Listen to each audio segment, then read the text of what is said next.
સીતા અવતારની કથાને આગળ વધારી ભાગ બીજો। વિષ્ણુ ભગવાનના 6 અવતાર અને પછી તો ગુરુ બૃહસ્પતિજીની આજ્ઞા શિરોમાન્ય ગણી શ્રી વરુણદેવ નિજ આસનેથી ઉત્તિષ્ઠ થયા અને તેમણે પોતાની રસળતી પ્રવાહી શૈલીમાં વૈકુંઠાધિપતિ ભગવાન વિષ્ણુ નારાયણે લીધેલા પ્રથમ અવતારની યાને મત્સ્યાવતારની અધિકૃત માહિતી આજની દેવસભાના આમંત્રિત દેવ સમુદાય સમક્ષ આ પ્રમાણે અભિવ્યક્ત કરી। હે આમંત્રિત સ્વજનો, મૃત્યુલોકમાં સતયુગનો આરંભ થયો તે પૂર્વેના સમયગાળા દરમિયાન આપણા સ્વામી શ્રી વિષ્ણુ ભગવાનને કોઈને કોઈ નિર્ધારિત હેતુની પરિપૂર્તિ માટે વારાફરતી 6 વાર જે જુદા જુદા અવતારો ધારણ કરવા પડ્યા છે તે પૈકી સર્વપ્રથમ અવતાર છે મત્સ્ય અવતાર યાને માછલીનો અવતાર। આ અવતાર ધારણ કરવા પાછળનું પ્રયોજન અને તેની ફળશ્રુતિ આ પ્રમાણે છે। એકવાર એવું બન્યું કે સત્યવ્રત મનુ મહારાજ પિતૃતર્પણ કરવા માટે દક્ષિણ આર્યાવર્તમાં ત્રિવેન્દ્રમ પાસે આવેલી પવિત્ર કૃતમાલા નદી પર ગયા। સ્નાન સંધ્યા વિધિ પતાવ્યા બાદ કેટ સમાણા જળમાં ઊભા રહી તેમણે મંતોચ્ચાર સહિત પિતૃતર્પણાર્થે છેલ્લી જલાંજલિ ભરી। ત્યાં તો તેમના ખોબામાં પાણી ભેગી એક નાની માછલી પણ આવી ગઈ। આ સુંદર મજાની સોનેરી માછલી મનુ મહારાજને ખૂબ ગમી ગઈ એટલે તેણે નદીના વહેતા જળમાં પુનઃ તરતી મૂકી દેવાના બદલે તેમણે પોતાની પાસે જળ ભરેલું જે કમંડળ હતું તેમાં તેને પધરાવી દીધી અને પોતાના નિવાસ સ્થાને લઈ આવ્યા। બીજા દિવસે સવારે તેમણે જિજ્ઞાસાવશ પેલા કમંડળમાં નજર કરી તો એક જ રાતમાં પેલી માછલી તો એટલી મોટી થઈ ગઈ કે તેને તરવા ફરવા માટે આ કમંડળ સાંકડું પડતું હતું। તેથી મનુ મહારાજે તેને કમંડળ કરતાં મોટી અને પહોળા મોંવાળી તાંબા કુંડીમાં પધરાવી। ત્રીજા દિવસે મનુ મહારાજે જોયું તો પેલી માછલી એટલી મોટી થઈ ગઈ હતી કે તેને હવે આ તાંબા કુંડી પર નાની પડતી હતી।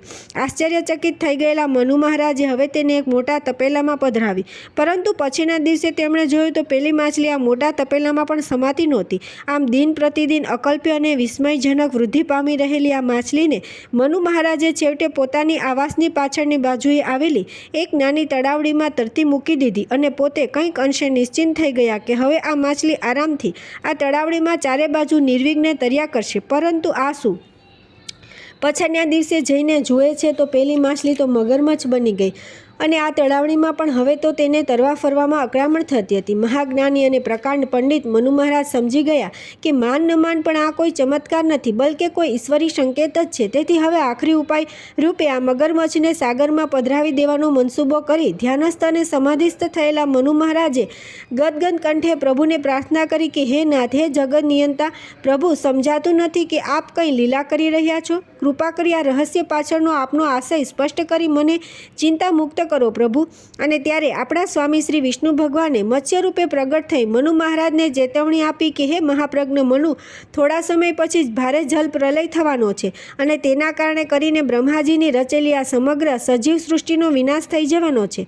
પરંતુ હું ઈચ્છું છું કે મૃત્યુલોકની તમામ જીવ સૃષ્ટિનું બ્રહ્માજીને પુનઃ નવેસરથી સર્જન ન કરવું પડે તે માટે તમે નિમિત્ત બની જાઓ। અર્થાત માનવ ઉપરાંતર માનવેતર સૃષ્ટિની જો એક એક જોડી યાને નર માદાને તમે બચાવી લો તો જીવંત રહી ગયેલા તેમના થકી પોતપોતાની સજીવ સૃષ્ટિનો વંશાવેલો ક્રમશઃ પેઢી દર પેઢી સંવર્ધન પામ્યા કરે। આટલું કહીને પછી સાનંદ આશ્ચર્યથી શૂન્યમનસ્ક જેવા બની ગયેલા મનુ મહારાજને સંબોધીને પ્રભુએ આદેશ આપ્યો કે હે પરદુઃખ ભંજક મનુ, હવે હું જે કહું તે તમે સાંભળો અને તેને અમલમાં મૂકો। તાત્કાલિક એક વિશાળ અને મજબૂત વહાણની રચના કરો। પછી તમારા ધર્મપત્નીની સાથે તમે તથા મનુષ્ય જાતિને ઉપયોગી એવા જેટલા પણ પશુ પંખી જીવજંતુ ઇત્યાદિ તમને જે ઉપલબ્ધ થાય તે દરેક નર માદાની એક એક જોડી તમારી સાથે લઈને ઝડપથી એ વહાણમાં ચઢી જાઓ। ત્યારબાદ મારી આજ્ઞાથી સ્વયં વાસુકી નાગ તમારી મદદે આવશે એટલે તમે એને આ વિશાળ મગરમચ્છ રૂપે મત્સ્યાવતાર ધારણ કરેલા મારા પૃચ્છ સાથે મુસ્કટાટ બાંધી દેજો। હું તમને સૌને તમારા વહાણ સહિત આ ભયંકર જલ પ્રલયથી સહી સલામત પાર ઉતારી દઈશ અને ઉગારી લઈશ। આટલું કહી ભગવાન વિષ્ણુ નારાયણ અંતર્ધ્યાન થઈ ગયા। બસ પછી તો હે દેવો, પ્રભુએ કહ્યું હતું અને સૂચવ્યું હતું તેમ જ થયેલું। આપેલ વચનાનુસાર મત્સ્યાવતારધારી ભગવાન વિષ્ણુએ મનુ તથા તેમના પત્ની અને તેમની સાથે વહાણમાં ઉપસ્થિત નર માદાની તમામ જીવસૃષ્ટિને હેમખેમ બચાવી લીધા। જેમના ફળ સ્વરૂપ ત્યાર પછી આપ સૌ જાણો છો તે મુજબ મૃત્યુલોકમાં મનુના વંશજો યાને માનવોની સાથે સાથે સંરક્ષિત પેલી માનવેતર જીવસૃષ્ટિનો વંશવેલો પણ વિપુલ પ્રમાણમાં વિસ્તાર પામ્યો। આટલું ભગવાન વિષ્ણુ નારાયણના પ્રથમ અવતાર યાની મત્સ્ય અવતારના સંદર્ભમાં અભિવ્યક્ત કરી શ્રી વરુણદેવે સામે બિરાજેલા ગુરુદેવ બૃહસ્પતિજીને સાદર પ્રણામ કર્યા અને પછી જેવા તેઓ આસનસ્થ થયા તેની સાથે દેવસભામાં બિરાજેલા સર્વદેવોએ તેમને તાળીઓના ગડગડાટથી વધાવી લીધા. અત્યંત પ્રસન્ન થયેલા દેવગુરુ બૃહસ્પતિજી હવે વરુણદેવને પોતાનું રસપ્રદ વક્તવ્ય સમયસર પરિપૂર્ણ કરવા બદલ ધન્યવાદ પાઠવ્યા અને પછી હવે બોલવા માટે કોનો વારો આવે છે તે જાણવા પોતાની સામે એકીટસે જોઈ રહેલા દેવ સમિતિના સભ્યો પૈકી સ્વયં દેવરાજ ઇન્દ્રને જ સંબોધીને તેમણે કહેવા માંડ્યું કે હે સુરપતિ ઇન્દ્ર, મારી ઈચ્છા સાથે આદેશ પણ છે કે આપણા સ્વામી શ્રી વિષ્ણુ નારાયણના હવે પછીના દ્વિતીય અવતારની યાને કુર્માવતારની કહાની આપના સૌમુખે જ જો કહેવાશે તો એ વધુ કાર્ય ગણાશે. કેમ કે હું જાણું છું ત્યાં સુધી ભગવાન વિષ્ણુને કુર્માવતાર લેવો પડ્યો તેના પ્રયોજનમાં આડકતરી રીતે તમે પોતે જ કારણભૂત છો. આટલું સાંભળ્યું નથી કે દેવસભાના લગભગ તમામ સભ્યો વિસ્મયગ્રસ્ત થઈને દેવેન્દ્ર ઇન્દ્ર સામે ટગર જોઈ રહ્યા હતા.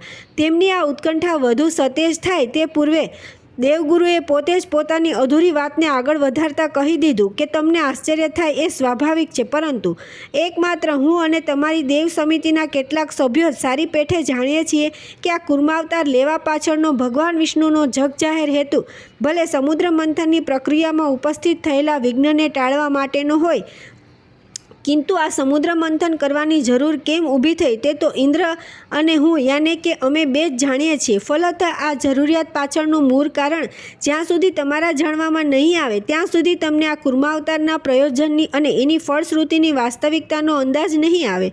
તેથી આ સંદર્ભમાં વિશેષ કંઈ ન કહેતા હું સુરપતિ ઇન્દ્રદેવને આદેશ આપું છું કે તેઓ સર્વપ્રથમ સમુદ્ર મંથન કરવાની જરૂર કેમ ઊભી થઈ તે જણાવશે અને ત્યારબાદ તેમના અનુસંધાનમાં કુર્માવતારની કહાણીથી આપ સૌને સુમાહિતગાર કરશે.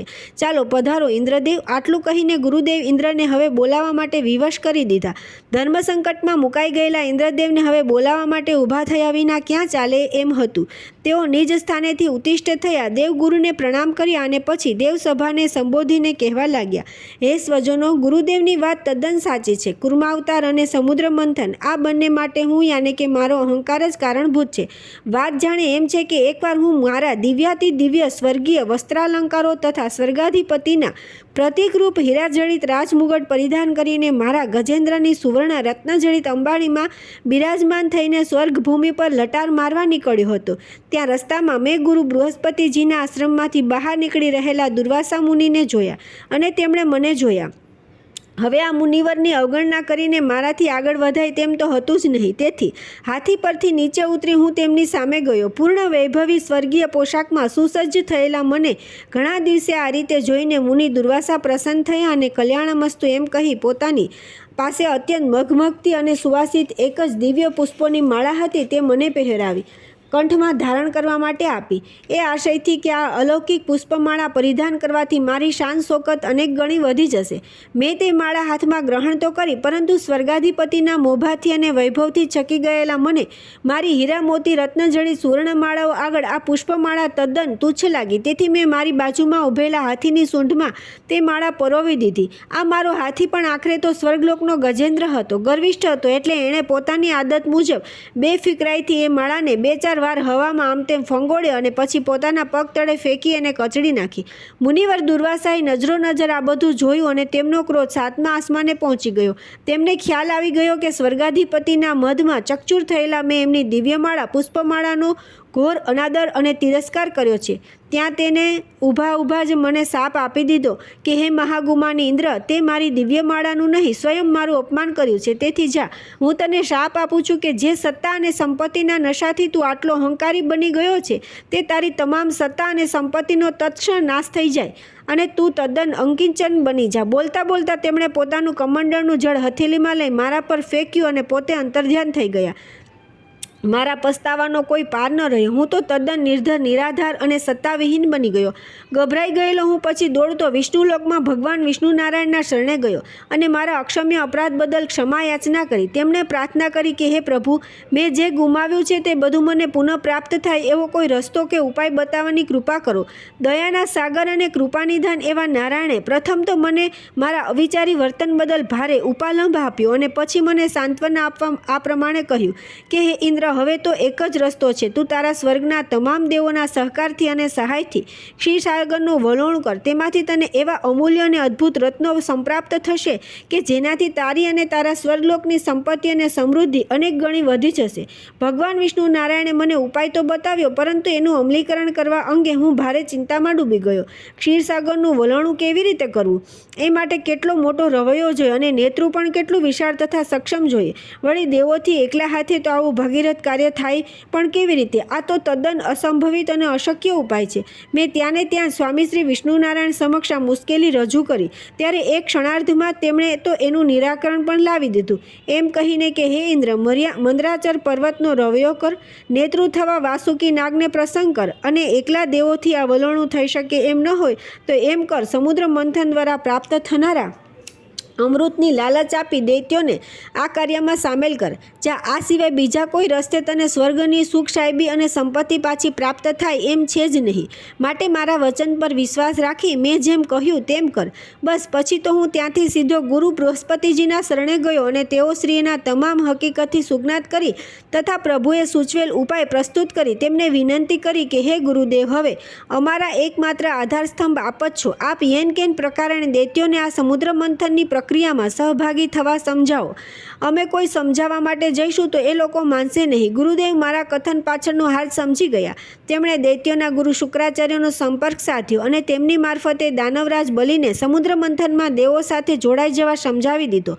અમૃત પીને અમર થઈ જવાની લાલચમાં ને આશામાં તમામ દાનવો હરખભેર સમુદ્ર મંથનમાં જોડાઈ જવા રાજી થઈ ગયા. અને પછી તો ભગવાન વિષ્ણુનારાયણની સૂચનાનુસાર મંદરાચર પર્વતનો રવૈયો બનાવીને તથા વાસુકી નાગને નેતૃ થવા સંમત કરીને અમે દાનવો સાથે મળી સમુદ્ર મંથનની પ્રક્રિયાનો પ્રારંભ કર્યો. પરંતુ હવે જ ખરેખરી મુશ્કેલી ઊભી થઈ. રવૈયારૂપી મંદરાચર પર્વતને ફરતે નેત્રારૂપે વીંટળાઈ વળેલા વાસુકી નાગને મુખથી અને પૃચ્છથી પકડી અમે દેવો અને દૈત્યોએ સામસામેની દિશાએથી વારાફરતી ખેંચીને વલણ કરવા તો માંડ્યું. કિંતે નીચે કોઈ આધાર ન હોવાથી રવૈયો તો સાગર તળેની રેતીમાં ઊંડો ને ઊંડો ઉતરી જવા લાગ્યો. અમે વળી પછી ભગવાન વિષ્ણુ નારાયણના આ વિકટ સમસ્યા હલ કરવા પ્રાર્થના કરી અને ત્યારે અમારે ખાતર વિષ્ણુ ભગવાને કુર્માવતાર યાને કચ્છાવતાર કાચબાનો અવતાર ધારણ કરીને મંદરાચળ પર્વતરૂપી રવૈયાને પોતાની પીઠનો ટેકો આપ્યો. પરંતુ રવૈયા ઉપર ભ્રમર કડી ન હતી, તેથી જે બાજુ નેત્રાનો છેડો ખેંચાય તે બાજુ મંદરાચળ પર્વત નમી જવા લાગ્યો. વળી પાછી આ નવી સમસ્યા ઊભી થઈ ત્યારે સંકટ સમયની સાંગળસામાં ભગવાન નારાયણના શરણે જવાની અમને ફરજ પડી. દયાના સાગર ભગવાન વિષ્ણુ તત્ક્ષણ પોતાના વાહન ગરુડજી ઉપર વિરાજમાન થઈને અમારી મદદે પધાર્યા. તેમના આદેશથી હવે ગરુડ પોતાના પગ વડે પર્વતને રોકી રાખ્યો અને નારાયણ પ્રભુ સ્વયં ભ્રમર કડી બનીને ગોઠવાઈ ગયા.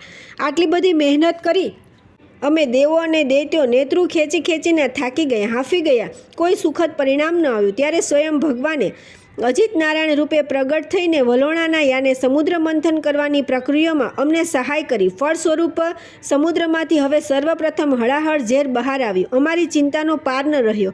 આ ઝેરનો નિકાલ હવે કરવો શી રીતે? અહીં પણ નારાયણ પ્રભુ અમારી વહારે આવ્યા અને તેમણે અમને સદાશિવ ભોળા શંભુને શરણે જવાનું સૂચન કર્યું. અમે દેવો અને દૈત્યોએ ભેગા થઈ ભગવાન શિવશંકરની ગદગદ કંઠે પ્રાર્થના કરી અને ત્યારે પ્રસન્ન થયેલા ભોલાનાથે પેલા હળાહળ વિષ્ણુ આ કંઠ પાન કરવા માંડ્યું. કિંતુ એને નિજ ઉદરમાં ન ઉતારતા પોતાના જ કંઠમાં સ્થગિત કરી દીધું. તેથી હવે તેઓ નીલકંઠના નામે 14 બ્રહ્માંડમાં નામકરણ પામ્યા. બસ પછી તો સાગરમાંથી ક્રમશઃ એક પછી એક રત્નનો આવિર્ભાવ થવા લાગ્યો, જેને અમે દેવોએ અને દાનવોએ વારાફરતી જે ભાગે આવતું ગયું તે હસ્તગત કરી લેવા માંડ્યું. અને અમૃત હવે ક્યારે નીકળશે એની અમે અત્યંત આતુરતાથી પ્રતીક્ષા કરવા લાગ્યા. પ્રતીક્ષાની આ પળો દરમિયાન અમારા યાને દેવોના ભાગે જે અમૂલ્ય રત્નો સંપ્રાપ્ત થયા તેની થોડી માહિતી આપી દઉં છું. ક્ષીરસાગરમાંથી મહાદેવી લક્ષ્મીજીનું પ્રાગટ્ય થયું, જેને અમે ભગવાન વિષ્ણુ નારાયણને સમર્પિત કરી દીધા. ત્યારબાદ રંભા નામની એક અત્યંત સ્વરૂપમાન અપ્સરા તથા કામદુર્ગા નામના શક્તિ સ્વરૂપા દેવી પ્રગટ થયા, જેને અમે માનભેર આપણી સ્વર્ગભૂમિમાં સ્થાન પ્રદાન કર્યું. પછી ઐરાવત નામનો હાથી બહાર આવ્યો, જેને મેં રાખી લીધો, અને સપ્તમુખી અશ્વ નીકળ્યો, તે અમે સૂર્યનારાયણને સુપ્રત કરી દીધો.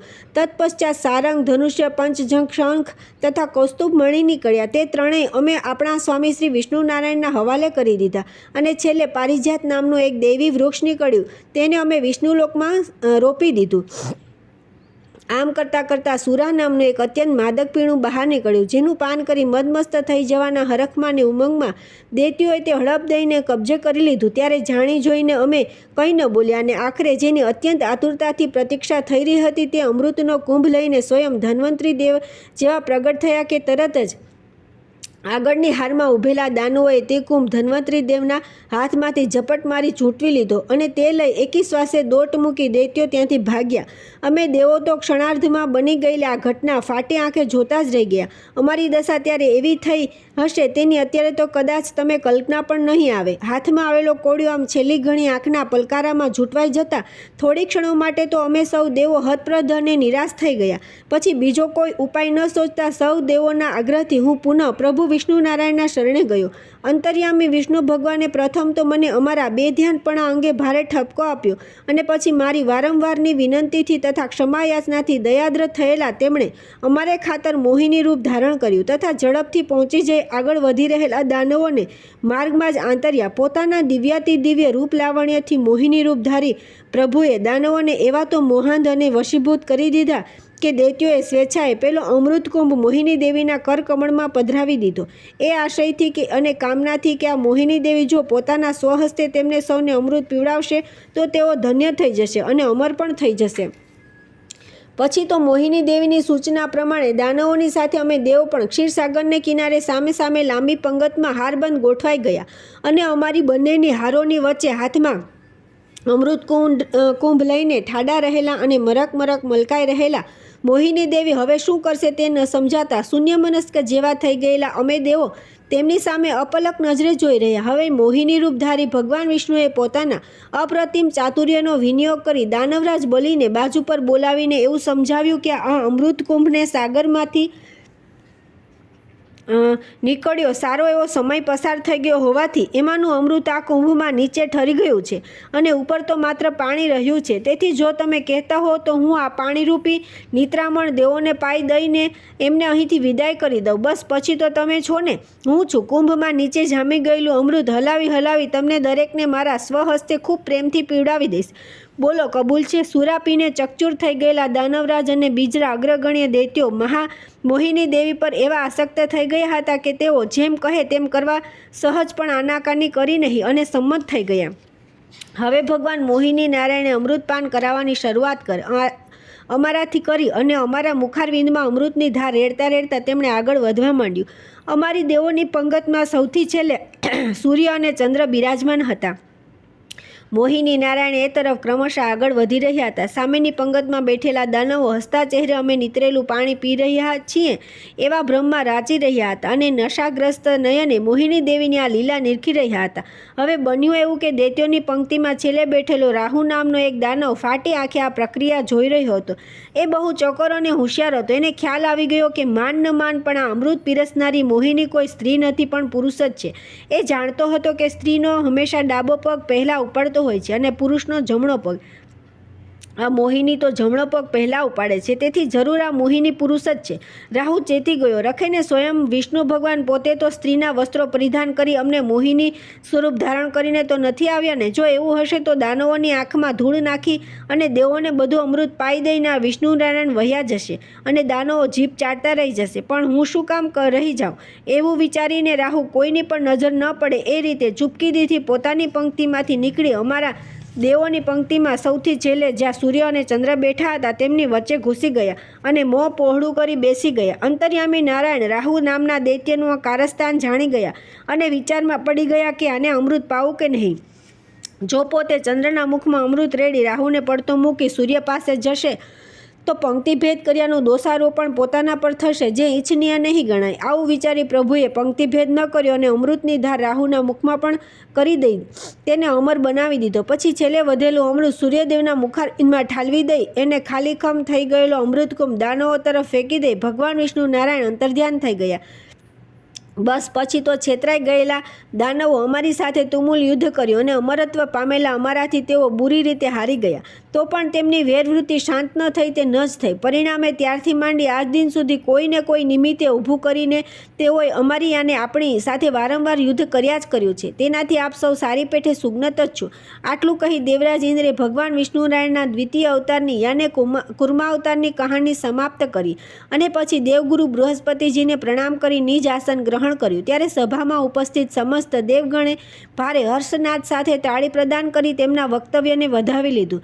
અત્યંત સંતુષ્ટ થયેલા દેવગુરુએ હવે વિષ્ણુ નારાયણના ત્યાર પછીના 2 અવતારો વરાહ અવતાર અને ઋષિ અવતારની અધિકૃત માહિતી પ્રદાન કરવાની જવાબદારી દેવ સમિતિના અન્ય કોઈ દેવને સુપ્રત કરતા પહેલાં આ બંને અવતારોની પૃષ્ઠભૂમિ સ્પષ્ટ કરવાના આશયથી સ્વયં પોતાનો વાણી પ્રવાહ આ પ્રમાણે વહેતો કર્યો. હે આત્મીયજનો, હું આપ સૌને શરૂઆતમાં જણાવી ગયો છું તે મુજબ કૈલાસાધિપતિ ભગવાન શંકરે આપણા વૈકુંઠાધિપતિ ભગવાન વિષ્ણુ નારાયણ પર દેવોની વસ્તીના બેફામ વધારા માટે સ્વયં વિષ્ણુ જ જવાબદાર હોવાનો જે આરોપ મૂક્યો છે તેની પાછળનું એકમાત્ર કારણ પ્રભુની અવતાર લીલા સાથે સંલગ્ન છે અને તેથી ભગવાન વિષ્ણુ નારાયણે રામાવતારમાં પૂર્વે સ્વયં લીધેલા 6 અવતારોની કથાથી આપને સુજ્ઞત કરવાના શુભાશયથી અમે આજની આ દેવ સંભા લંબાવી રહ્યા છીએ. આ સંદર્ભમાં ભગવાનના પ્રથમ 2 અવતારોની વાત તો પતી ગઈ છે, પરંતુ બાકીના 2 અવતારો વરાહ અવતાર અને ઋષિ અવતારની અત્યંત રસપ્રદ માહિતી અમારી દેવ સમિતિના કોઈ માનનીય સભ્યશ્રી આપની સમક્ષ પ્રસ્તુત કરે તે પહેલાં ભગવાન વિષ્ણુ નારાયણને આ 2 અવતારો ક્રમશઃ કેમ લેવા પડ્યા તેની પાછળનું કારણ હું સ્વયં આપને ઝડપથી કહી દઉં છું. આમ કહી આજની દેવસભાના અધ્યક્ષ સ્થાને બિરાજેલા દેવગુરુ બૃહસ્પતિજીએ હવે કહેવા માંડ્યું કે હે શ્રોતાદેવો, આપણા સ્વામી શ્રી વિષ્ણુ ભગવાનને પ્રથમ 2 અવતારો મત્સ્યાવતાર અને કુર્માવતાર ક્યાં આકસ્મિક અને અનિવાર્ય કારણોસર લેવા પડ્યા. પહેલીવાર સૃષ્ટિ પરની સમગ્ર જીવસૃષ્ટિને બચાવવા ખાતર, તો બીજી વાર આપણા ઇન્દ્રાદી સર્વે દેવોને સુખ સમૃદ્ધિ પ્રદાન કરવા ખાતર. તે બધું તો આપે હમણાં જાણી લીધું, પરંતુ પહેલાં જય અને વિજય નામના પોતાના 2 પાર્ષદોને આપેલા વચનાનુસાર આપણા પ્રભુને હવે ક્રમશઃ 3જો અવતાર વરાહનો અને 4થો અવતાર ઋષિનો કેમ લેવો પડ્યો તેની અધિકૃત જાણકારીથી અમે આપને સુજ્ઞત કરી દઈએ. તે પહેલાં જન્મ અને મૃત્યુ સાથે અનિવાર્યપણે સંકળાયેલા એક કુદરતી નિયમથી હું આપને સુમાહિતગાર કરી દેવા માગું છું. હકીકતમાં કર્મના સિદ્ધાંત અનુસાર કોઈ પણ મૃતાત્માથી એમને એમ સીધો તો ગમે તે માતાની કુખે જન્મ લઈ શકાતો જ નથી.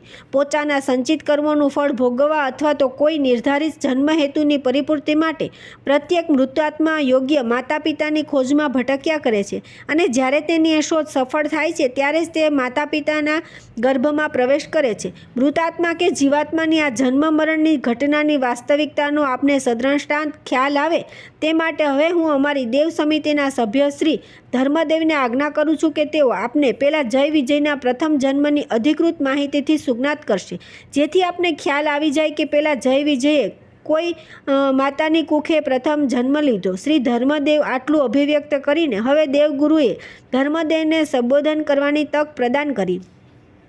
પોતાને સોંપાયેલી જવાબદારીનો સહર્ષ સ્વીકાર કરી ધર્મદેવ હવે નિજ આસનેથી ઉત્તિષ્ઠ થયા. પ્રથમ દેવગુરુ બૃહસ્પતિજીને પ્રણામ કરી અને પછી સર્વે શ્રોતાદેવોને વંદન કરીને કહેવા લાગ્યા, હે મહાનુભાવો, સનતકુમારો દ્વારા શાપિત થયેલા પેલા જય અને વિજય નામના બંને પાર્ષદો મૃત્યુલોકમાં જન્મ લેવાની આતુરતા સાથે હવે ગગનમાં વિહરવા લાગ્યા અને વિચારવા લાગ્યા કે આપણને જન્મ આપે એવી સુયોગ્ય માતાને આપણે ક્યાં ગોતીશું અને કેવી માતાની કુખે આપણે જન્મ લઈશું. આપણા જેવા અધમ ભક્તો ના દ્રોહી અને શાપિત પાપાત્માઓને જન્મ આપે એવી કોઈ માં આર્યાવર્તની પવિત્ર ભૂમિ પર હશે ખરી? આપણને મળેલા શાપ અનુસાર તો આપણને બંનેએ પૃથ્વી પર જન્મ લઈ આસુરી વૃત્તિવાળા રાક્ષસ જ થવાનું છે. તેથી કોઈ અધર્મ આચરણ કરવાવાળી અને અનીતિમય કામેચ્છા ધરાવતી સ્ત્રી હશે તો જ આપણે તેની કુખે જન્મ લેવા યોગ્ય ગણાઈશું. તો ચાલો ગોતીએ ચારે તરફ અને જોઈએ કે આવી કોઈ સ્ત્રી આપણી નજરે ચડે છે ખરી. અને આમ એક બાજુ જ્યારે ગગનમાં આ બંને શાપિત જીવાત્માઓ પોતાને જન્મ આપે એવી અનિચ્છનીય કામેચ્છાવાળી સ્ત્રીને પોતાની જનની બનાવવા માટે ઉત્કંઠાપૂર્વક ઢૂંઢી રહ્યા હતા, ત્યારે બીજી બાજુ આર્યાવર્તના એક ઋષિ આશ્રમમાં માન્યામાં પણ ન આવે એવી એક અકલ્પ્ય અને અઘટિત ઘટના બની ગઈ. બન્યું એવું કે વસંત ઋતુ પૂર બહારમાં ખીલી હતી અને સાયંકાળનો માદક મોહંત વાસંતી વાયરો વાઈ રહ્યો હતો. ત્યારે કશ્યપ નામના એક મહામુનિ પોતાના આશ્રમની યજ્ઞશાળાના અગ્નિકુંડમાં ભગવાન સૂર્યનારાયણને ભર્ગો દેવસ્ય ધીમહીના મંત્રોચ્ચાર સહિત સંધ્યાહુતિ આપી રહ્યા હતા. બરાબર એ જ સમયે યાને સંધ્યાકાળે એમના ઋષિપત્ની દિતિને ઓચિંતી પ્રબળ કામેચ્છા જાગૃત થઈ અને બિલકુલ રહેવાયું નહીં. એટલે વાળ છૂટા કરીને ઝડપથી તેઓ યજ્ઞશાળામાં આવ્યા અને તેમણે પતિ પાસે ઋતુદાનની માગણી કરી. સાયંકાળ જેવા સમયે કામાતુર નિજ ધર્મપત્નીને જોઈને તેની આવી અનિચ્છનીય માગણી સાંભળી કશ્યપ મુનિ અત્યંત નારાજ થયા અને તેઓ પોતાની વિદુષી ઋષિપત્નીને સમજાવવા લાગ્યા કે હે દેવી, આવા સમયે માગણી તમારા માટે શોભાસ્પદ નથી. તમે તો જાણો છો કે સાયંકાળ આકાશમાં અસુરો, પાપીઓ, ભૂત પ્રેતો ઇત્યાદિ જેવા મલિન અને દુરાચારી વૃત્તિવાળા જીવો વાતાવરણમાં આટાફેરા મારતા હોય છે, કેમ કે તેમને જન્મ લેવાની તીવ્ર ઈચ્છા હોય છે. હે સાધ્વી, આ સમયે ગૃહસ્થાશ્રમ ભોગવવાનો શાસ્ત્રમાં પણ સ્પષ્ટ નિષેધ કરેલ છે. તેથી પતિ પત્ની માટે મૈથુન ક્રિયા આ સમયે કરવી શાસ્ત્ર વિરુદ્ધ હોવાથી તે અધર્મ ગણાય છે, કેમ કે તે થકી ઉત્પન્ન થનારી પ્રજા રાક્ષસ જેવી આસુરી વૃત્તિવાળી પાકે છે. તમે આ સમયે ઋતુદાનની માગણી કરીને ધર્મની અવહેલના કરી રહ્યા છો અને મને મુસીબત મૂકી રહ્યા છો. ખરેખર તો આ સમયે ઈશ્વરની આરાધના, પ્રાર્થના, આરતી, સ્તુતિ, ભજન, કીર્તન આદિ કરવાની શાસ્ત્રાજ્ઞા છે. માટે હે દેવી, તમે શાંત થઈ જાઓ અને મર્યાદા ભંગ કર્યા વિના તમારી કુટીરમાં પાછા ચાલ્યા જાઓ.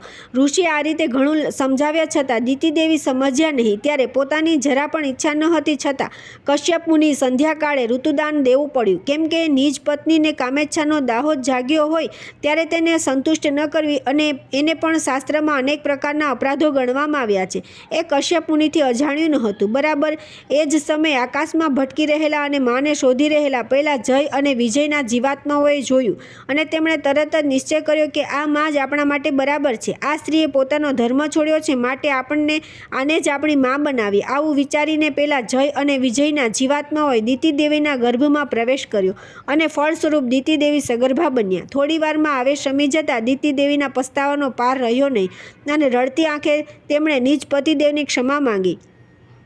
કશ્યપ મુનિએ પૂર્ણ સ્વસ્થતાથી કહ્યું કે દેવી, મને આમાં તમારો કોઈ દોષ દેખાતો નથી. મને સમજાય છે કે જરૂર આની પાછળ કોઈ ઈશ્વરી હેતુ જ કામ કરી ગયો છે, નહીંતર આવું આપણી વચ્ચે બને નહીં. હસતું, હવે તો જે થવાનું હતું તે થઈને જ રહ્યું, ત્યારે શોક કરવાનો કોઈ અર્થ નથી. તમે મારું કહ્યું માન્યું નહીં અને સંધ્યાકાળે ઋતુદાન લીધું, તેથી તેનું પરિણામ શાંતિથી સાંભળી લો. આટલું કહીને ત્રિકાળજ્ઞાની કશ્યપ મુનિ અટકી ગયા અને થોડી ક્ષણો વિચાર કરી લઈને પછી તેમણે જ કહી દીધું કે હે પ્રિય, તમારી કુખે એક નહીં પણ બે એવા રાક્ષસી બાળકો જન્મ લેશે, જેઓ મોટા થઈ પોતાના આસુરી આચરણથી આ ધરતી પર ચારેકોર હાહાકાર મચાવી દેશે અને તેમનાથી આખી ત્રિલોકી સૃષ્ટિ ત્રાસી જશે. આટલું સાંભળી કમકમી ઉઠેલા અને હતપ્રત થઈ ગયેલા નિજ ધર્મપત્નીને પછી સાંત્વના આપવાના આશ્રયથી ઋષિવરે ફક્ત આટલું જ કહ્યું કે હે સાધ્વી, આ સંદર્ભમાં વધારે કંઈ ન કહેતા એટલું જ કહું છું કે ઈશ્વર ઈચ્છા બલી હશે એમ સમજીને હવે તમે સ્વસ્થ થઈ જાઓ, ચિંતા ન કરશો.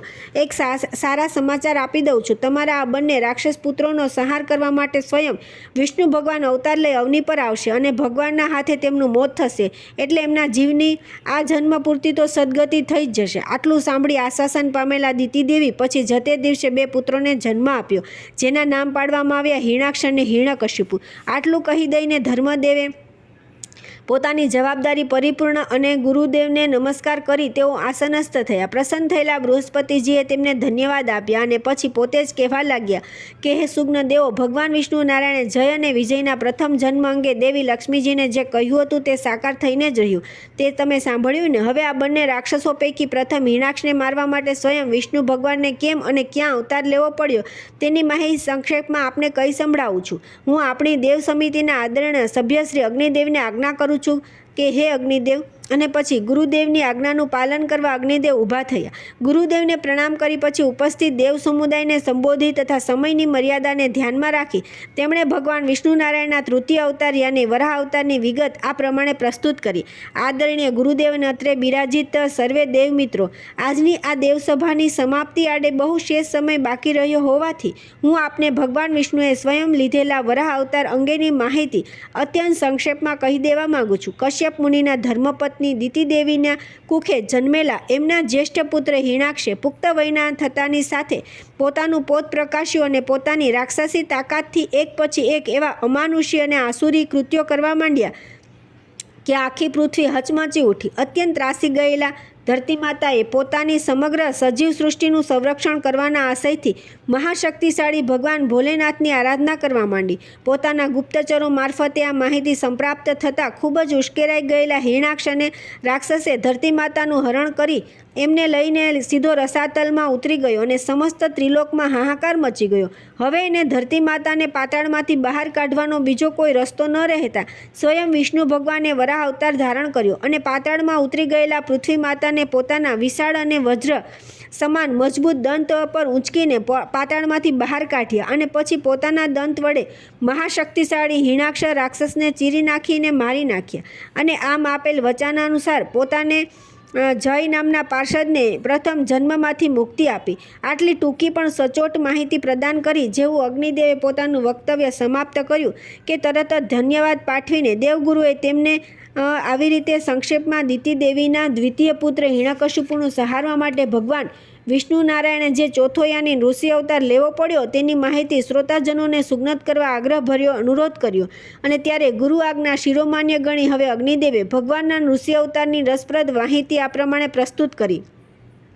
હે વંદનીય ગુરુદેવ, ભગવાન વિષ્ણુ નારાયણ ઋષિ યાની નરસિંહ રૂપે જે ચોથો અવતાર લીધો તેની માહિતી શ્રોતાદેવોને સુજ્ઞાત કરું તે પહેલાં એક અગત્યની વાત જણાવી દઉં કે કશ્યપ મુનિને દક્ષ પ્રજાપતિએ પોતાના 2 કન્યાઓ પરણાવી હતી, દિતિ અને અદિતિ. આ પૈકી દિતિના કુખે જે 2 રાક્ષસ પુત્રો જન્મ્યા, હિરણાક્ષ અને હિરણ્યકશિપુ, તેમના વંશજો રાક્ષસો કહેવાય. આ રાક્ષસ કુળનો વારસાગત સિલસિલો છેક સતયુગથી શરૂ થયો તે ત્રેતાયુગમાં રાવણ, કુંભકર્ણ આદિ અનેક રાક્ષસો સુધી અને ત્યાર પછી અત્યારે આર્યાવતમાં ચાલી રહેલા દ્વાપરયુગમાં મથુરા નરેશ કંસના મિત્ર એવા સેંકડો રાક્ષસોથી માંડીને શિશુપાળ અને દંતવક્ત્ર ઇત્યાદિ સુધી લંબાયો છે. આ સંદર્ભમાં શાસ્ત્રકારોએ દિતિ દેવીને રાક્ષસ કુળની જન્મદાત્રીનો દરજ્જો પ્રદાન કર્યો છે.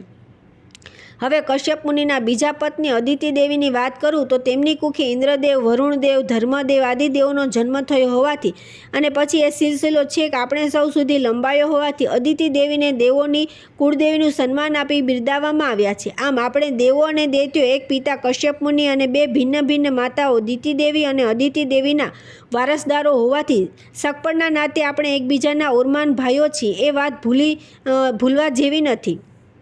હવે હું મૂળ વાત યાને ભગવાન વિષ્ણુ નારાયણના ચોથા અવતારની વાત પર આવું તો પોતાના જ્યેષ્ઠ બંધુ હિરણાક્ષનો વિષ્ણુએ વરાહ અવતાર લઈ વધ કર્યો એટલે પોતાના પત્ની વૃષભાનું અત્યંત કલ્પાંત કરવા લાગ્યા. તેને આશ્વાસન આપવા પહોંચી ગયેલા હિરણ્યકશિપુની પોતાને પણ પોતાના ભાઈના હત્યારા વિષ્ણુ પર ભારે રોષ અને દ્વેષ હતો તથા તે સ્વયં પોતાના ભાઈની હત્યાનો બદલો લેવા સમસમી રહ્યો હતો. તેથી તેણે વૃષભાનુને કહી દીધું કે ભાભી તમે રડશો નહીં, મેં પ્રતીક્ષા લીધી છે કે હું મારા ભાઈની હત્યાનું વેર વાળીને જ રહીશ. પેલા વિષ્ણુનું આ ત્રિલોકી પરથી નામો નિશાન મિટાવી દઈશ. હકીકતમાં હિરણ્યકશિપુ બહુ ચતુર અને મહાખેપાની રાક્ષસ હતો. તે જાણતો હતો કે માત્ર શારીરિક તાકાતથી વિષ્ણુનો પરાભવ કરવો કોઈ પણ સંજોગોમાં શક્ય નથી. એ માટે તો બળ ઉપરાંત ઐશ્વર્ય, અમોઘ શક્તિ અને અવધ્યતાનું વરદાન પ્રાપ્ત કરવું અત્યંત જરૂર છે. અને જો તે મેળવવા હશે તો તપશ્ચર્યા કરીને બ્રહ્માને પ્રસન્ન કર્યા વિના છૂટકો થવાનો નથી. પરિણામે તેણે ઘરબાર ત્યજીને વનમાં જવાની તૈયારી કરવા માંડી. હિરણ્યકશિપુની પત્ની કયાધુ બહુ સદ્ગુણી અને સંસ્કારી સ્ત્રી હતી. એટલું જ નહીં, ઈશ્વરી શક્તિનો મહિમા સારી પેઠે સમજતી હતી. તેણે પોતાના પતિને વિષ્ણુ ભગવાન સાથે વેર ન બાંધવા બહુ સમજાવ્યો, પરંતુ હઠે ચડેલો હિરણ્યકશિપુ માન્યો નહીં. તેણે ઘોર જંગલમાં જઈને સૃષ્ટિના સર્જક બ્રહ્માને પ્રસન્ન કરવા એવું અઘોર તપ કર્યું કે આખરે બ્રહ્માને પ્રત્યક્ષ થવું જ પડ્યું અને કહેવું પડ્યું કે માગ માગ, વસ્ત તારે જેમ વરદાન માગવું હોય તે માગી લે. ત્યારે કાબેલ હિરણ્યકશિપુએ એવું વરદાન માગ્યું કે હે બ્રહ્માપતિ, મને એવું વરદાન આપો કે મારું મોત ન દિવસે થાય, ન રાતે થાય, ન ઘરમાં થાય, ન બહાર થાય, ન મનુષ્યથી થાય, ન પશુથી થાય, ન શસ્ત્રથી થાય, ન અસ્ત્રથી થાય. અને તથાસ્તુ કહી બ્રહ્મા અંતર્ધ્યાન થયા. બસ પછી તો બ્રહ્મા પાસેથી આવું અવધ્યતાનું વરદાન મેળવી હિરણ્યકશિપુ રાક્ષસ તો ફાટીને ધુમાડે ચડી ગયો અને હતો એના કરતાં અનેક ગણો ઉદ્યતન અને અત્યાચારી બની ગયો. એના જુલમથી અને જોહુકમથી ન કેવળ ધરતી પરના માનવો બલકે આપણા સ્વર્ગના દેવતાઓ પણ ભારે ત્રાસી ગયા અને ભગવાન વિષ્ણુ નારાયણને ત્રાહિમામ ત્રાહિમામ પોકારવા લાગી ગયા. આ બાજુ એવું બન્યું કે હિરણ્યકશિપુ તપ કરવા જંગલમાં ગયો ત્યારે તેની પત્ની કયાધુ સગર્ભા હતી. પતિના વનગમન બાદ એકલી પડી ગયેલી કયાધુ પોતાના સાસુ સસરા પાસે યાને કશ્યપ મુનિ અને દિતિ દેવી પાસે એમના આશ્રમમાં પ્રસૂતિ માટે પહોંચી ગઈ. અંતર્યામી ભગવાન વિષ્ણુએ આ તકનો લાભ લેવા દેવર્ષિ નારદને આદેશ આપ્યો કે તમે હવે કશ્યપ મુનિના આશ્રમે જઈ થોડા દિવસનું મુકામ કરી અને મુનિ દંપતીની ઉપસ્થિતિમાં કયાધુને સતત ભક્તિમય વાતાવરણમાં ભગવાનના નામ સંકીર્તનમાં એવી રસ તરબોળ કરી દે કે જેથી એના ગર્ભસ્થ શિશુ પર નારાયણ ભક્તિના સુસંસ્કારો દ્રઢીભૂત થઈ જાય. અને એવું જ બન્યું. નારદજી અને કશ્યપજી બંને મુનિવરોના સઘન પ્રયત્નોની ભારે અસર ગર્ભસ્થ શિશુ પર થઈ અને પછી પૂરા માસે પુત્રરૂપે જન્મેલો હિરણ્યકશિપુ કયાધુનો પુત્ર પ્રહલાદ પ્રભુ ભક્તિના એવા જન્મજાત સંસ્કારોથી વિભૂષિત થઈને જન્મો કે નાનપણથી એની જીભ પર નારાયણનું નામ ગુંજવા લાગ્યું. તપશ્ચર્યા પરિપૂર્ણ કરી અને મનોવાંછિત વરદાન સંપ્રાપ્ત કરી પરત આવેલા હિરણ્યકશિપુને જ્યારે ખબર પડી કે તે એક પુત્રનો પિતા બન્યો છે ત્યારે એના આનંદનો પાર રહ્યો નહીં. પોતાનો પુત્ર મોટો થઈ પોતાના જેવો જ નાસ્તિક બને અને એ વિષ્ણુનો કટ્ટર વેરી થાય તે માટે હિરણ્યકશિપુ એને બાલ્યાવસ્થાથી જ આ જાતનું શિક્ષણ આપવા ખાસ ગુરુઓ રોક્યા. પરંતુ જ્યારે એને જાણ થઈ કે પોતાનો પુત્ર તો પોતાના દુશ્મન નારાયણનું જ નામ સ્મરણ કર્યા કરે છે, એટલું જ નહીં પોતાના મિત્રોને, સહાધ્યાયીઓને, આસપાસના લોકોને તથા ખુદ પેલા ગુરુઓને પણ નારાયણની ભક્તિનો રંગ લગાડી રહ્યો છે, ત્યારે એના પણ ગુસ્સાનો પાર રહ્યો નહીં. પહેલાં તો એણે સમજાવટથી કામ લેવા માંડ્યું પરંતુ એનું કોઈ પરિણામ ન આવ્યું. અત્યારે તેણે એક પછી એક ભારે શિક્ષાત્મક પગલાં ભરવા માંડ્યા અને તે એટલી હદ સુધી પોતાના આ નારાયણ ભક્ત પુત્રને આડકતરી રીતે જાનથી મારવા નાખવાના પણ એણે મરણીય પ્રયત્નો કર્યા. પરંતુ ઈશ્વર કૃપાથી દરેક વખતે ભક્ત પ્રહલાદ હેમખેમ બચી જવા લાગ્યો. પછી તો વધારે જોરથી પ્રભુ ભક્તિનો મહિમા પ્રજાજનોમાં પ્રસારિત કરવા લાગ્યો. ત્યારે પોતાને જ ભગવાન કહેવડાવતો હિરણ્યકશિપુ લોક નજરમાંથી ધીરે ધીરે ઉતરી જવા લાગ્યો. આ પરિસ્થિતિમાં છેવટે હિરણ્યકશિપુ પોતાના સ્વહસ્તે જ પુત્ર પ્રહલાદનો વધ કરવા તત્પર થઈ ગયો. પરંતુ ત્યારે એની બહેન હોલિકા એની મદદે આવી પહોંચી અને તેણે કહ્યું કે વીરા, તું જાતે છેડચોક આ દુષ્કૃત્ય કરીશ તો તારી ભારે અપકીર્તિ થશે. માટે તું આ કામ મારા પર છોડી દે. મને અગ્નિદેવનું એવું વરદાન મળેલું છે કે આ ચૂંદડી જ્યાં સુધી મારા શરીર પર હશે ત્યાં સુધી અગ્નિનો મને સ્પર્શ સુદ્ધા નહીં થાય. તેથી હું પ્રહલાદને ખોળામાં લઈ ચિતા પર બેસું છું. તારા માણસને કહી દે કે પાછળ જઈને પ્રહલાદ જુએ નહીં એ રીતે ચિતાને આગ ચાપી દે. પ્રહલાદ જીવતો બળી જશે અને હું બચી જઈશ. પછી તો યોજના મુજબ આગ ચપાય. પરંતુ બરાબર એ જ વખતે આપણા વાયુદેવની કૃપાથી પેલી ચૂંદડી પવનના એક જ સુસવાટે હોલિકાના દેહ પરથી ઉડી પ્રહલાદને વીંટાઈ ગઈ. પરિણામે હોલિકા જાતે બળી મરી અને પ્રહલાદ તો નારાયણ નારાયણ કરતા ચિતામાંથી જીવતા બહાર આવ્યા. લોકોએ પ્રહલાદનો જય જયકાર કર્યો. હવે હિરણ્યકશિપુએ નિર્ણય કર્યો કે આ બાળકનો મારે જાતે જ અંત લાવવો પડશે, નહીં તો એ મારા આખા રાજ્યને નારાયણમય બનાવી દેશે અને પછી કોઈ મને ભગવાન માનશે નહીં. તેણે તાબડતોબ પ્રહલાદને રાજસભામાં બોલાવી અને ગુસ્સાથી ત્રાડ પાડીને પૂછ્યું, નાદાન છોકરા, તું કોના સહારે આટલો નિર્ભય થઈ મારવાની પણ બીક રાખ્યા વગર ફરે છે? પ્રહલાદે કહ્યું, પિતાજી, જેના બળથી અને સહારાથી આ આખું વિશ્વ નભે છે તે મારા નારાયણ પ્રભુના પ્રતાપે હું નિર્ભય થઈને એમનું નામ સ્મરણ કરું છું અને નભી રહ્યો છું. દૈત્યના ગુસ્સાનો પાર રહ્યો નહીં. તેણે પૂછ્યું, બતાવ, તારો એ નારાયણ ક્યાં છે? પ્રહલાદ બે હાથ જોડીને કહ્યું કે પિતાજી, મારો નારાયણ પ્રભુ તો સર્વમાં વ્યાપીને રહેલો છે. એ તો જળ ચેતન સર્વત્ર બિરાજેલો છે. બસ પછી તો ક્રોધાગ્નિથી બળી રહેલા એ રાક્ષસ પિતાએ લોખંડના એક થાંભલા નીચે અગ્નિ પેટાવી એને ધગધગતો લાલચોળ બનાવ્યો અને અટ્ટહાસ્ય કરી પ્રહલાદને પૂછ્યું કે જો આ થાંભલામાં પણ તારો નારાયણ વસેલો હોય તો જા, તારા એ નારાયણને મારા દેખતા ભેટી પડ. પ્રહલાદે થાંભલા સામે જોયું. તે થાંભલામાં નૃષિ નારાયણના દર્શન થયા. તે હરખભેર પ્રભુને ભેટવા આગળ વધ્યો. ત્યાં તો થાંભલો ફાટ્યો અને એમાંથી નૃષિ ભગવાન પ્રગટ થયા. તેમણે હિરણ્યકશિપુને પકડ્યો, ખેંચીને તેને રાજસભાના દરવાજે લઈ આવ્યા. પછી ઉંબરાભર ન ઘરમાં કે ન બહાર, બરાબર સંધ્યાકાળે, ન દિવસે કે ન રાતે, નરસિંહ રૂપે, ન મનુષ્ય કે ન પશુ, પોતાના નખ વડે, ન અસ્ત્રથી કે ન શસ્ત્રથી ચીરી નાખ્યો. અને એ રીતે બ્રહ્મા હિરણ્યકશિપુને આપેલા વરદાનનું અક્ષરશઃ પાલન કરીને વિષ્ણુ નારાયણને પ્રહલાદને બચાવી લીધો. આમ હે સુગ્ન, ભગવાન વિષ્ણુ નારાયણે જે ચોથો અવતાર લેવો પડ્યો હતો તેની આટલી માહિતી આપને જણાવીને હું વિરમું છું. આમ કહીને ભગવાન વિષ્ણુ નારાયણના ત્રીજા વરાહ અવતારની તથા ચોથા નૃષિ અવતાર બંનેની માહિતી પ્રદાન કરી તાળીઓના હર્ષનાદ સાથે અગ્નિદેવ રંજમંચમાંથી ઉતરીને નિજ સ્થાને આસનસ્થ થયા. હવે સમયની મર્યાદાનો સદુપયોગ કરવા ગુરુદેવે બાકીના બે વિષ્ણુ અવતાર, વામન અવતાર તથા પરશુરામ અવતારની કહાણી પણ અત્યારે જ કરી દેવાનો નિશ્ચય કર્યો અને પ્રથમ વામન અવતારની માહિતી ખૂબ ઝડપથી અને સંક્ષેપમાં આપી દેવા માટે વાયુદેવને આદેશ આપ્યો. ગુરુ આજ્ઞા સ્વીકારી હવે વાયુદેવ રંગમંચ પર પધાર્યા. ગુરુદેવને પ્રણામ કર્યા અને પછી નિયત સ્થાને જઈને શ્રોતાદેવોને સંબોધીને કહેવા લાગ્યા કે હે શ્રોતાદેવો, આપણા સ્વામીએ લીધેલા વામન અવતારની કહાણી ઘણી જ રસપ્રદ અને વિસ્તૃત પણ છે, છતાં આપણી પાસે બહુ થોડો સમય બચ્યો છે, તેથી હું સંક્ષેપમાં જે કંઈ કહું તે આપ સૌ શાંતિથી સાંભળશો એવી આશા રાખું છું. આટલી ભૂમિકા બાંધી હવે વાયુદેવે કહેવાની શરૂઆત કરી. બન્યું એવું કે આપણે દેવોને સમુદ્ર મંથનમાં સહાયભૂત થવા આપણા પ્રભુએ કુર્માવતાર લીધો અને દુર્વાસા મુનિએ આપણા સુરપતિ ઇન્દ્રને શાપ આપી જે સ્વર્ગીય સંપત્તિનો વિનાશ કર્યો હતો તેના કરતાં અનેક ગણી દેવી સંપત્તિ તથા અલૌકિક રત્નોથી આપણી દેવભૂમિને વિભૂષિત કરી દીધી. એટલું જ નહીં, મોહિની સ્વરૂપ ધારણ કરી આપણને દેવોને અમૃતનું પાન કરાવી અજરામર બનાવી દીધા. આ બધું તો આપોઆપ સૌ જાણી ચૂક્યા છો. પછી તો દેવો દાનવો વચ્ચેના તુમુલ યુદ્ધમાં ઉપરાઉપરી પરાજિત થયેલા દાનવો પોતાની તમામ સંપત્તિ ગુમાવી બેઠા અને આપણે અત્યંત સુખી થઈ ગયા. એ જોઈને દાનવોના માતા દિતિદેવી દુઃખી થઈ ગયા. તેમણે દૈત્યોના ગુરુ શુક્રાચાર્યને વિનંતી કરી કે તેઓ દાનવરાજ બલિ પાસે એવી કોઈ માર્મિક કે ધાર્મિક વિધિ કરાવે કે જેથી દૈત્યો સુખ સમૃદ્ધિમાં ફરી પાછા આળોટતા થઈ જાય.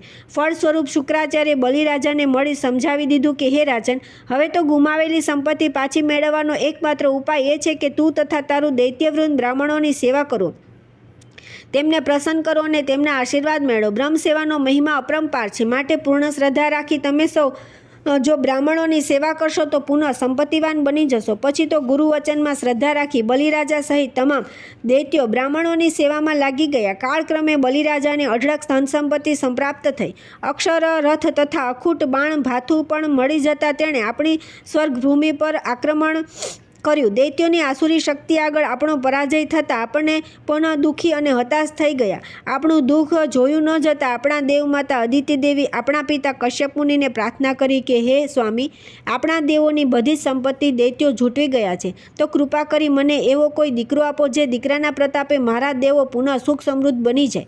કશ્યપજીએ અદિતિ દેવી પાસે પયોવ્રત કરાવ્યું, જે વ્રતના પ્રભાવથી પ્રભુએ પ્રગટ થઈ અદિતિ દેવીને દર્શન દીધા તથા ઈચ્છાનુસાર વરદાન માગવા કહ્યું. આપણા માતાએ બે હાથ જોડી આટલું જ કહ્યું કે હે પ્રભુ, મારા પુત્રોની અર્થાત સ્વર્ગના દેવોની તમામ સંપત્તિ દૈત્યો ઝૂંટવીને લઈ ગયા છે, તે તેમને પાછી મળી જાય એવું કંઈક કરો. પછી તો ઊંડા વિચારમાં પડી ગયેલા પ્રભુએ સ્પષ્ટ શબ્દોમાં કહી દીધું કે હે દેવી, અત્યારે તમામ દૈત્યો રાત દિવસ બ્રાહ્મણોની સેવામાં તન્મય રહે છે. તેઓ બ્રાહ્મણોના આશીર્વાદ મેળવી રહ્યા છે, તેથી જેના પર બ્રાહ્મણોના આશીર્વાદ હોય તેમની સંપત્તિ હું લૂંટી કે પડાવી લઈ શકું નહીં. આ સાંભળી અદિતિ દેવીએ કહ્યું કે તો પછી પ્રભુ, શું મારું કરેલું પયોવ્રત નિષ્ફળ જશે?